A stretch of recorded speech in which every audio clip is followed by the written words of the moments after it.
नहमदुहु व नुसल्ली व नुसल्लिमु अला रसूलिहिल करीम अम्मा बाद फ़अऊज़ु बिल्लाहि मिनश शैतानिर रजीम बिस्मिल्लाहिर रहमानिर रहीम। मेरे मुअज़्ज़ज़ सामाईन इकराम, अस्सलामु अलैकुम व रहमतुल्लाहि व बरकातुहू। मैं अपने रब्बे कायनात से ये दुआ करती हूँ कि मेरे जितने भी सुनने वाले हैं, रब्बे कायनात सबको सेहतमंद, तंदुरुस्त और लंबी ज़िंदगी अता फरमाए।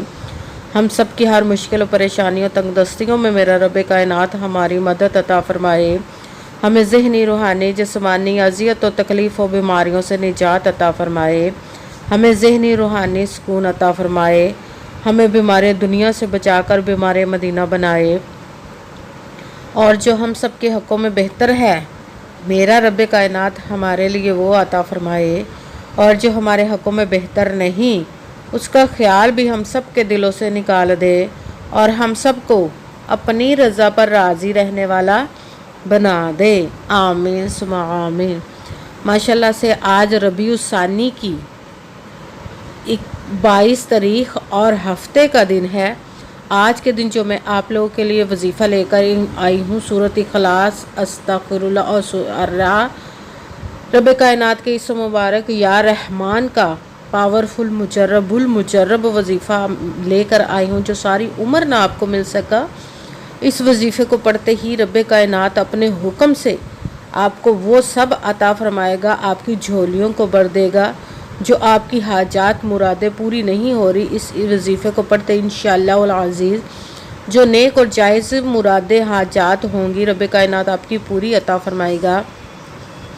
ये बहुत ही ख़ास पावरफुल मुजर्रब वजीफ़ा है। आप इस वजीफ़े को आज के दिन स्किप मत कीजिएगा, छोड़िएगा मत।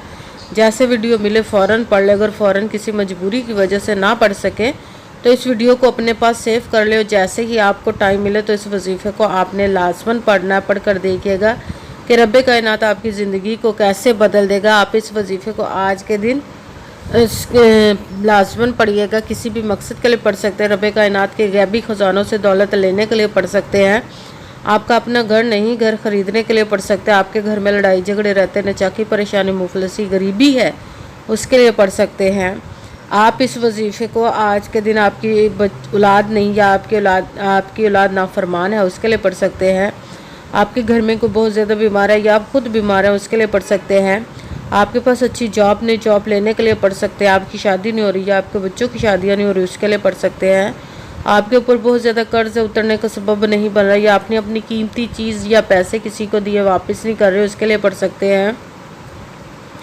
आप इस वजीफ़े को आपका अच्छा भला कारोबार चलता हुआ अचानक से बंद हो गया, उसके लिए पढ़ सकते हैं।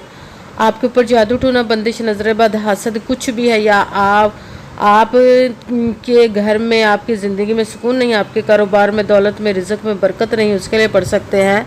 मतलब किसी भी मकसद, किसी भी हाजत, किसी भी मुराद के लिए पढ़ सकते हैं। मगर जब पढ़ने लगे तो रब कायनात की ज़ात पाक पर यकीन कामिल रख के पढ़िएगा। कहते हैं कि यकीन कामिल होता है, पीर कामिल नहीं होता। और अच्छी नीयत रख के पढ़िएगा कि रब कायनात कुरान पाक में इरशाद फरमाता है, इन्नमल अमालु बिन्नियात, कि जो अमलों का दारोमदार होता है वो नीयतों पर होता है। अगर हमारी नीयत अच्छी है तो हमारा अमल भी अच्छा होता है, और अगर हमारी नीयत ही अच्छी नहीं तो हमारा अमल भी अच्छा नहीं होता। चाहे हम जितनी मर्ज़ी मेहनत कर ले, जितनी मर्ज़ी कोशिश कर ले, हमें उसका फल, उसका अजर अच्छा नहीं मिलता। इसलिए अच्छी नीयत रख के, पुख्ता यकीन रख के और 5 वक्त की नमाज की पाबंदी लाजमन रखिएगा। फिर इस वजीफ़े को कीजिए। अगर वजीफ़ा करते वक्त आपके दिलों में, जहनों में ऐसा वसवसा नहीं आना चाहिए कि हम ये अमल कर रहे, पता नहीं हमारी मुराद पूरी हो या ना हो। ऐसा हो नहीं सकता कि हम रब्बे कायनात के किसी इस्म का या कलाम पाक का वजीफ़ा पढ़े और हमें कामयाबी ना मिले। ये हमारे ईमान की कमज़ोरी, जिसकी वजह से हमें नाकामी मिलती है। आपने सिर्फ अमल करना, उसका फल, उसका अजर देना उस ज़ाते पाक का काम है, क्योंकि उसकी दस्ते कुदरत से कोई चीज़ बाहर नहीं है। उसके कुन कहने की देर है और फायाकून हो जाता है। आपने अमल करने के बाद उसके कुन का इंतज़ार करना। इंशाअल्लाह उल अज़ीज़ रब कायनात अपने हुक्म से आपकी तकदीर के बंद तालों को खोल देगा, नसीब के सितारों को चमका देगा। आपकी ज़िंदगी में ऐसे ऐसे मोजज़े अता फरमाएगा कि आप खुद देख कर हैरान रह जाएंगे। आपको कभी किसी चीज़ की कमी नहीं रहेगी इंशाअल्लाह उल अज़ीज़ उसके हुक्म से। अगर वीडियो अच्छी लगे तो इसको लाइक ज़रूर कीजिएगा और आगे भी शेयर कर दीजिएगा, ताकि किसी दूसरे को हमारी वजह से फ़ायदा पहुँचे तो हमारे लिए सदका जारिया बंजर जो नए हैं इस चैनल पर, इस चैनल को सब्सक्राइब कर ले और बेल आइकन को भी दबा लें ताकि मेरी अगली आने वाली वीडियो आप तक पहुंच सके। अगर कोई मुझसे किसी मसले के बारे में इस्तिहारा करवाना चाहते हो, किसी काम का हिसाब लगवाना चाहते हो, किसी काम के लिए वजीफे का पूछना चाहते हो, या कुरान पाक ऑनलाइन पढ़ना चाहते हो, महफिल मिलादुन नबी के लिए बुलवाना चाहते हो, तो व्हाट्सअप का नंबर वीडियो पर चल रहा है, आप लोग मुझसे रब्ता कर सकते हैं। अगर मेरे भाई या बुज़ुर्ग मुझसे रब्ता करना चाहते हो तो व्हाट्सअप पर वॉइस मैसेज करके अपना मसला बता सकते हैं। अगर बहनें या माएँ मुझसे रब्ता करना चाहती हो तो व्हाट्सअप पर वॉइस कॉल करके मुझसे बात कर सकती हैं, अपना मसला बता सकती हैं। आपने वजीफ़ा करने से पहले कमेंट्स में अपना नाम, जहाँ आप रहते हो जगह का नाम और अल्लाह पाक अकरम ज़रूर लिखना है ताकि मैं भी आप लोगों के लिए दुआ कर सकूँ, फिर वजीफ़े की भी आप लोगों को इजाज़त मिल जाएगी। आपने वजीफ़ा करने से पहले पूरी वीडियो को ध्यान के साथ सुन के समझ के फिर वजीफ़े को करना। ऐसा ना हो कि वीडियो को स्किप कर करके छोड़ के सुने और फिर कोई बात रह जाए और आप वजीफ़ा करें और ठीक ना हो। आपने ना तो किसी अमल में कम करके पढ़ना, ना ज़्यादा बढ़ा कर पढ़ना है। अगर कम या ज़्यादा कर देते तो वो हमारा वजीफ़ा ठीक नहीं होता, हमें कामयाबी नहीं मिलती। इसलिए आपने जिस तादाद और जिस तरतीब के साथ मैं वजीफ़ा बताने लगी उसी तादाद और उसी तरतीब के साथ आपने इस अमल को पढ़ना है। आप इस अमल को आज के दिन किसी भी जगह पर बैठकर पढ़ सकते, घर में, ऑफिस, मदरसा, यूनिवर्सिटी, कॉलेज, शॉप पे, मगर जब पढ़ने लगे बिल्कुल खामोशी, तवज्जो, सुकून के साथ पढ़ना है। वजीफ़े के दरमियान ना तो आपने किसी से बात करनी, ना उठना, ना फ़ोन इस्तेमाल करना है। अगर हम वजीफ़े के दरमियान किसी से बात करते उठते हैं तो वो हमारा वजीफ़ा ठीक नहीं होता, हमें कामयाबी नहीं मिलती। इसीलिए आपने मुकम्मल वजीफ़ा पढ़ने के बाद किसी से बात करनी, उठना या कोई फ़ोन इस्तेमाल करना है। आप इस वजीफ़े को आज के दिन किसी भी वक्त पढ़ सकते हैं, किसी भी नमाज के साथ पढ़ सकते हैं, नमाज के अलावा भी पढ़ सकते हैं। अगर नमाज के साथ पढ़ रहे हैं तो नमाज मुकम्मल पढ़ने के बाद, दुआ मांगने के बाद आपने इस अमल को पढ़ना है।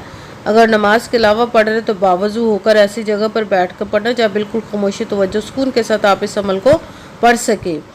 जब अमल करने के लिए आप बैठ के तो आपने एक मरतबा दरूद पाक पढ़ना। कोई सा भी दरूद पाक पढ़ सकते हैं, मगर दरूद इब्राहिमी जो नमाज में पढ़ा जाता है वो वाला दरूद पाक पढ़ ले तो ज़्यादा बेहतर, वरना कोई सा भी दरूद पाक आप पढ़ सकते हैं। दरूद पाक पढ़ने के बाद आपने एक मरतबा आऊज़ु बिल्लाहि मिनश शैतानिर रजीम बिस्मिल्लाहिर्रहमानिर्रहीम पढ़कर अपने मकसद की नियत कर लेनी जिसके लिए आप इस अमल को पढ़ने लगे हैं। फिर सबसे पहले नंबर पर जो आपने वजीफ़ा पढ़ना है वो कुरान पाक की सूरत इखलास का पढ़ना है, जिसको एक मरतबा पढ़े तो 1/3 10 पारों का सवाब मिलता है। अगर 3 मरतबा पढ़े तो पूरे कुरान पाक का सवाब मिलता है। बिस्मिल्लाहिर्रहमानिर्रहीम कुल हुवल्लाहु अहद अल्लाहु समद लम यलिद वलम यूलद वलम यकुल्लाहु कुफुवन अहद। कुल बिस्मिल्लाहिर्रहमानिर्रहीम कुल हुवल्लाहु अहद अल्लाहु समद लम यलिद वलम यूलद वलम यकुल्लाहु कुफुवन अहद। सूरत इखलास को आपने 11 मरतबा 11 टाइम पढ़ना। फिर साथ ही दूसरे नंबर पर रब्बे कायनात से तौबा करनी है। अस्तगफिरुल्लाह अस्तगफिरुल्लाह अस्तगफिरुल्लाह अस्तगफिरुल्लाह अस्तगफिरुल्लाह अस्तगफिरुल्लाह अस्तगफिरुल्लाह। इसको आपने 41 मरतबा 41 टाइम पढ़ना। फिर साथ ही तीसरे नंबर पर जो वजीफ़ा पढ़ना वो रब्बे कायनात के एक किस्म मुबारक का पढ़ना, या रहमानू या रहमानू या रहमानू या रहमानू या रहमानू या रहमानू या रहमानू या रहमानू। इसको आपने 11 मरतबा 11 टाइम पढ़ना है। सबसे पहले एक मरतबा दुरूद पाक पढ़ा, फिर एक मरतबा आऊज़ु बिल्लाहि मिनश शैतानिर रजीम बिस्मिल्लाहिर्रहमानिर्रहीम पढ़कर अपने मकसद की नियत करनी जिसके लिए आप इस अमल को पढ़ने लगे हैं। फिर सबसे पहले नंबर पर जो आपने वजीफ़ा पढ़ना सूरत इखलास का बिस्मिल्लाहिर्रहमानिर्रहीम कुल हुवल्लाहु अहद अल्लाहु समद लम यलिद वलम यूलद वलम यकुल्लाहु कुफुवन अहद। सूरत इखलास को आपने 11 मरतबा 11 टाइम पढ़ना है। फिर साथ दूसरे नंबर पर जो वजीफ़ा पढ़ना है वो है अस्तगफिरुल्लाह। इसको आपने 41 मरतबा 41 टाइम पढ़ना। फिर साथ तीसरे नंबर पर जो वजीफ़ा पढ़ना या रहमानू اس کو بھی آپ نے 11 مرتبہ 11 ٹائم پڑھنا، پھر وہی درود پاک پڑھنا جو درود پاک آپ نے وظیفہ شروع کرنے سے پہلے پڑھا تھا۔ جب درود پاک پڑھ لیا، اب آپ کا وظیفہ مکمل ہو گیا، اب آپ نے دونوں ہاتھوں کو رب کائنات کی بارگاہ اقدس میں بلند کر لینا۔ سب سے پہلے اپنے گناہوں کی بخشش کی دعا مانگنی، پھر جس مقصد جس حاجت کے لیے آپ نے اس عمل کو کیا اس کی خوب دعا کیجیے گا، اور دعاؤں میں مجھے بھی یاد رکھیے گا، میرے لیے بھی دعا کیجیے گا۔ جزاک اللہ خیرہ۔ جس مقصد جس حاجت کے لیے آپ نے اس عمل کو کیا، رب کائنات اپنے حکم سے اپنے پیارے محبوب کے صدقہ سے، اپنے کلام پاک اور اسم مبارک کے صدقے اور اس پیارے پیارے ماہ مبارک ربیع الثانی کے صدقے آپ کی تمام نیک و جائز حاجات کو قبول و منظور عطا فرمائے۔ آمین ثم آمین۔ السلام علیکم ورحمۃ اللہ وبرکاتہ۔